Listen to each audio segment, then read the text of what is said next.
Ini soalnya melibatkan tamadun, bukan melibatkan isu yang nak dikaitkan dengan Kelantan atau Terengganu atau Kedah atau Perak atau Pahang atau Johor. Inilah krisis yang melanda negara barat. Apabila mereka tidak tahu siapa bapa mereka, kasih sayang seseorang manusia dari segi naluri, dari segi tabi'i yang diciptakan oleh Allah Subhanahu wa taala, manusia akan menumpukan kasih sayang, memberikan kasih sayang awal mereka kepada orang yang paling dekat kepada mereka. Ya, terberau bangun ya. Saya nak menjelaskan dulu persoalan yang dibangkit semalam. Betul.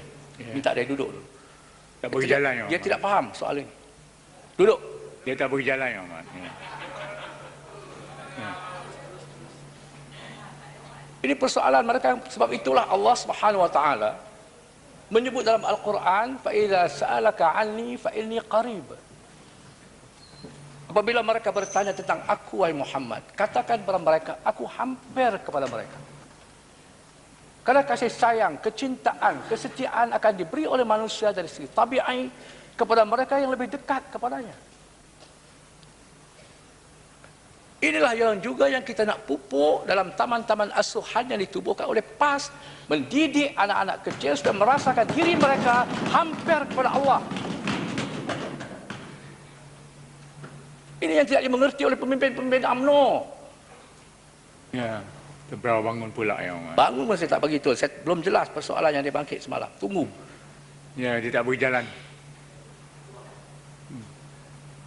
Kasih sayang yang pertama akan diberi oleh seorang kanak-kanak kepada ibu bapa yang sentiasa mengasuh dia, dia membelai dia. Tapi kalau dia tidak tahu siapa bapa dia, siapa ibu dia mengkhianati dia, bapa dia mengkhianati dia, kepada siapa dia akan beri kasih sayang? Kepada negara. Kasih sayang, cintaan, kesetiaan akan dimulai dengan orang yang paling dekat.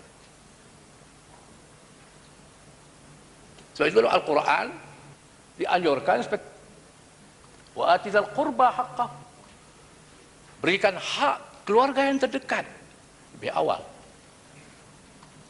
atas prinsip-prinsip keadilan untuk membentukkan kasih sayang ini. Kecintaan kepada negara tidak akan timbul kalau tidak ada kecintaan kepada ibu bapa, kepada keluarga, kepada keluarga mereka. Ini persoalan besar. Bagaimana kita nak membina satu tamadun kalau generasi akan datang dicambahi dengan generasi yang tidak tahu siapa bapa mereka. Ini krisis yang melanda pemikiran dan nilai budaya barat. Ada sebuah negara Islam di utara, negara umat Islam di utara Afrika dulu, yang menentang syariat Islam, yang menganjurkan rakyat membuka puasa untuk bekerja bagi membangunkan negara, tidak berpuasa Ramadan, yang menganjurkan kehidupan bebas untuk melahirkan tenaga kerja yang banyak. Akhirnya berlakulah percambahan anak-anak yang tidak sah taraf ini. Ketua negara itu mengatakan, bankan anak-anak itu kepada dia, bentikan anak-anak itu dengan nama dia. Disebutlah si Anu bin ketua negara itu. Akhirnya bercambah di sekolah-sekolah, semuanya ban satu orang. Banyak berlaku. Mereka heran, adakah mereka ini berkeluarga kerana bapa mereka hanya satu, yaitu ketua negara itu. Apakah kita nak menjadi seperti itu? Ini persoalan yang besar, tapi tidak disentuh oleh kerajaan. Seolah kerajaan memandang remeh persoalan ini. Tapi persoalan beberapa kerat yang dikatakan terlibat dengan kegiatan-kegiatan militan yang belum dipastikan, yang belum dibuktikan, ini yang disentuh dalam ucapan dasar. Ini merosak dan mencemarkan titah ucapan yang dipersoalkan.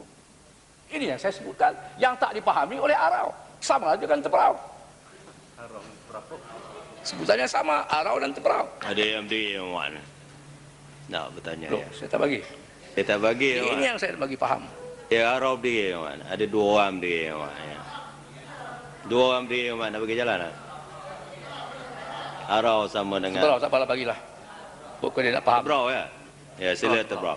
Terima kasih Amat Datuk Yang Betul, terima kasih Muhammad Pendang, terima kasihlah.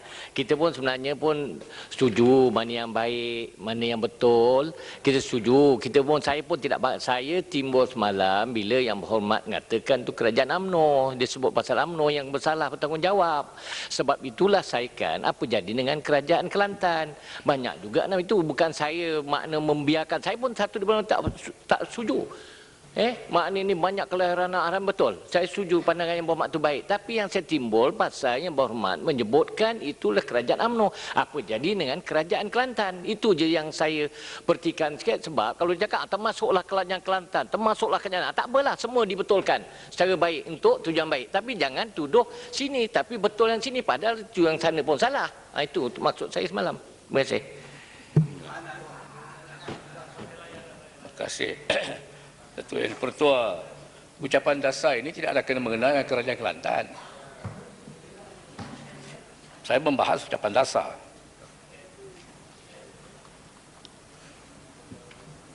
Ucapan dasar ini menyebut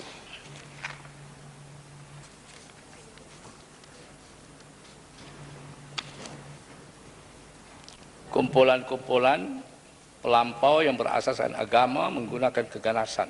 Ya Rob diri nak beri jalan. Saya baru baca teks ucapan. Tanya apa? Tak, saya ni memberitahu. Ya, saya setuju, saya hormat. Jadi saya tak bagilah. Dia tak bagi. Semalam saya bagi jalan 2 kali kepada dia. Bila saya jawab, dia lari keluar. Duduk dulu. Ya. Duduk dulu lah. Biar dia Dia duduk. tak bagi, Mak. Nantilah. Dia minta nanti dulu. Saya telah menyatakan semalam. Sebelum ini Amerika dengan media masanya menyenaraikan Malaysia antara negara-negara yang dianggap sebagai negara yang bertanggung jawab mengenai dengan keganasan. Malaysia menafikan. Kemudian untuk membuktikan tidak adanya keganasan di Malaysia, kerajaan mengambil tindakan menangkap orang-orang yang dikatakan pengganas. Tetapi pada awalnya dia menafikan tidak ada keganasan yang berbahaya. Kalau tidak ada keganasan yang berbahaya, kenapa menangkap? Termasuk penangkapan yang terakhir. Yang saya difahamkan, beberapa orang pensyarah UTM di Johor dianggap sebagai kumpulan militan, anggota kumpulan militan. Mana kumpulan militan itu? Jangan hanya untuk mengikut telunjuk dan nak menyenangkan hati pemimpin Amerika, rakyat menjadi bangsa. Waktu saya ke Johor baru-baru ini, saya diberitahu mereka yang ditahan ialah mereka pensyarah-pensyarah dan beberapa orang lain, orang awam yang terlibat dalam kegiatan dakwah tabligh, jamaah tabligh. Mereka pergi kepada perhimpunan tabligh di Lahore. Kerana pasport mereka dicop masuk ke Pakistan, mereka dianggap militan. Tidak ada satu kenyataan apa kesalahan mereka. Dan menyebutkan kumpulan-kumpulan, saya ingat ini cukup berbahaya bila sebut kumpulan-kumpulan, malah ramai. Yang Muhammad ada yang di Tanjung Karam tu, nak bagi jalan. Jadi apa dia cakap tabung haji, saya tak sentuh tabung haji lagi. Tunggu saya sentuh tabung haji dia bagi. Saya tak ada kena mengenal dengan isu ini. Yang Muhammad nak bagilah. Dia tak bagi.